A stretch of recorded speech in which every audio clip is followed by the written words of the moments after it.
لوگوں نے اللہ کی قدر کا حق کی ادا نہیں کیا۔ اگر لوگوں کو پتہ چل جاتا اس کی شانوں کا، اس کی عظمت اور اس کی رفت کو جانتے تو کبھی بھی نافرمانی نہ کرتے، اس کے حکموں کو نہ ٹالتے۔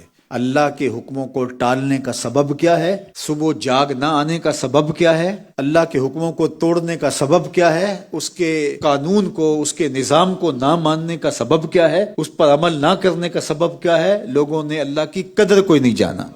اللہ کی قدر و اہمیت کو جانتے تو کبھی ایسا نہ ہوتا۔ یہ سب اس لیے ہو رہا ہے کہ وما قدر اللہ حق قدرہ، لوگوں نے اللہ کی قدر کا جو حق تھا اس کو ادا ہی نہیں کیا۔ اس لیے لوگ جو ہے وہ دین کو اور اللہ کے احکام کو ایزی لے رہے ہیں۔ لیکن یہ تو قیامت کے دن پتہ چلے گا، جب ایک ایک عمل کا، ایک ایک حرکت کا، ایک ایک سکنت کا حساب ہوگا۔ حرکت کا تو حساب ہوگا ہی ہوگا، سکنت کا بھی حساب ہوگا، یعنی جو ہم نے کیا اس کا بھی حساب ہوگا، اور جو کرنا چاہیے تھا نہ کیا اس کا بھی حساب ہوگا۔ ہم نے جو حرکت کی اس کا بھی حساب ہوگا، اور جو حرکت نہیں کی ہے، وہ جو درمیان میں وقفہ تھا اس کا بھی حساب ہوگا۔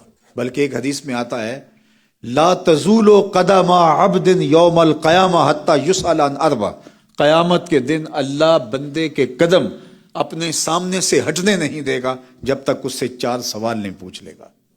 اسے 4 سوالوں کا جواب دینا پڑے گا۔ عن عمرہ فیما